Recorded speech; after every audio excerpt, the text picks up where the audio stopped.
June মাস থেকে October মাস, এই যে 5 মাস, এই 5 মাস কুম্ভ রাশির জাতক এবং জাতিকাদের শেষ থেকে শুরু করার সময়। এই সময় কুম্ভ রাশির জাতক এবং জাতিকাদের জীবনে কিছু কিছু ক্ষেত্রে চরম মাপের সফলতা আসতে চলেছে। কোন কোন দিক থেকে সফলতা আসবে এবং কোন কোন দিক থেকে সতর্ক থাকবেন, সমস্ত কিছু জানতে পারবেন ভিডিওটিতে। কাজেই এই ভিডিওটি প্রথম থেকে শেষ পর্যন্ত মনোযোগের সাথে দেখতে থাকুন। ভিডিওটি আপনি আপনার চন্দ্র রাশি অনুযায়ী দেখবেন। তবে আপনি যদি আপনার চন্দ্র রাশি না জানেন, নাম রাশি অনুযায়ী দেখবেন, তাতেও উপকার পাবেন। নমস্কার, আমি জ্যোতিষী এডি শাস্ত্রী। মডার্ন সায়েন্টিফিক অ্যাস্ট্রোলজিতে আপনাদের স্বাগত জানাই। 2026-এ সব থেকে বড় ঘটনা ঘটতে চলেছে কুম্ভ রাশির জাতক এবং জাতিকাদের সাথে। কারণ 2রা জুন 2026 দেবগুরু বৃহস্পতি উচ্চ রাশিতে প্রবেশ করছে। এই উচ্চ রাশিতে প্রবেশ করে কুম্ভ রাশির জাতক এবং জাতিকাদের জীবনে বেশ কিছু পরিবর্তন আসবে। শেষ থেকে শুরুর যাত্রা শুরু হবে। বেশিরভাগ কুম্ভ রাশির জাতক এবং জাতিকারা অর্থনৈতিক সমস্যার মধ্যে যেমন রয়েছেন, ঠিক তেমনি মানসিক সমস্যার মধ্যেও দিনপাত করছেন। মানসিক সমস্যার কারণে আপনাদের শরীর স্বাস্থ্য ভেঙে পড়ছে। শরীর স্বাস্থ্য দারুণভাবে ক্ষতিগ্রস্ত হচ্ছে। কিন্তু মনে রাখবেন, 2রা জুন যেই দেবগুরু বৃহস্পতি কর্কট রাশিতে প্রবেশ করবে, বড় রিলিফ পাবেন কুম্ভ রাশির জাতক এবং জাতিকারা। তবে সমস্ত কুম্ভ রাশির ব্যক্তি যে বড় রিলিফ পাবেন এমনটা কখনোই আমি দাবি করছি না। কারণ প্রথমে দেখতে হবে আপনার যে ব্যক্তিগত জন্মছক অথবা আপনার যে হস্তরেখা, সেখানে দেবগুরুর বৃহস্পতির অবস্থান কেমন রয়েছে। যদি শুভ অবস্থায় থাকে, অবশ্যই শেষ থেকে শুরুর যাত্রা শুরু হবে। কিন্তু কোনো কারণবশত যদি দেখা যায় দেবগুরুর অবস্থান অশুভ রয়েছে, তবে ইমিডিয়েট আপনি দেবগুরুর অবস্থান শুভ করে নিন। তবেই দেখবেন আপনার জীবনে যত বড়ই বিপর্যয় এসে থাকুক না কেন, সেখান থেকে আপনি জয়যাত্রা শুরু করবেন। তার জন্য অবশ্যই আপনাকে নিজের জন্মছক বিচার করাতে হবে অথবা হস্তরেখা বিচার করাতে হবে। যারা মনে করছেন নিজের জন্মছক বিচার করাবেন অথবা হস্তরেখা দেখাবেন, তারা ভিডিওতে দেওয়া হোয়াটসঅ্যাপ বুকিং নাম্বারে যোগাযোগ করে নিজের নাম নথিভুক্ত করিয়ে নিন। যদিও সামান্য পরিমাণ অর্থ আপনাকে প্রদান করতে হবে। যারা ইচ্ছুক শুধুমাত্র তারাই নিচের দেওয়া হোয়াটসঅ্যাপ বুকিং নাম্বারে যোগাযোগ করবেন। কুম্ভ রাশির ষষ্ঠভাবে অবস্থান করবে দেবগুরু বৃহস্পতি। মনে রাখবেন, দেবগুরু বৃহস্পতি যেভাবে অবস্থান করে সেই ভাবের শুভত্বের পরিমাণকে বাড়িয়ে দেয়, আর যেভাবে দৃষ্টি প্রদান করে সেই ভাবকে অমৃতের সম বানিয়ে দেয়। দেবগুরু বৃহস্পতি ষষ্ঠভাবে অবস্থান করে শারীরিক সুস্থতাকে বৃদ্ধি করবে। অনেক কুম্ভ রাশির ব্যক্তি রয়েছেন যারা দীর্ঘদিন ধরে বিভিন্ন অসুখ বিসুখে ভুগছেন।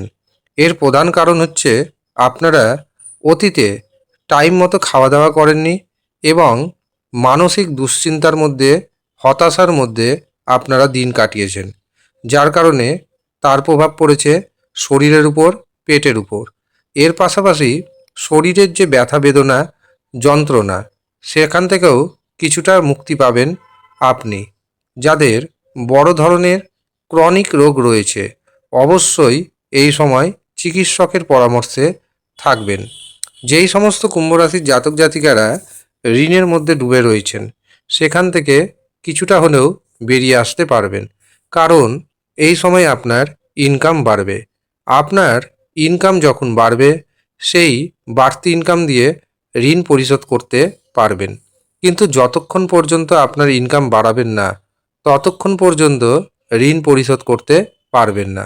সেই জন্য ইনকাম বাড়ানোর উপর আপনাকে ফোকাস করতে হবে। যাদের ইনকাম একদম তলানিতে গিয়ে ঠেকেছে, তারা ইনকাম বাড়ানোর জন্য অবশ্যই কিছু জ্যোতিষশাস্ত্রে প্রতিকার প্রতিবিধান রয়েছে। সেগুলি যদি করাতে পারেন, ইনকাম হু হু করে বেড়ে যাবে, এটা কিন্তু নিশ্চিত। এই সময় আপনি বিভিন্ন ক্ষেত্রে জয়ী হবেন, যার কারণে শত্রুপক্ষ আপনাকে হিংসা করবে, শত্রুতা বাড়বে। কিন্তু মনে রাখবেন, শত্রুতা যতই বাড়ুক না কেন, এই সময় আপনার কেউ বড় ধরনের ক্ষতি করতে পারবে না।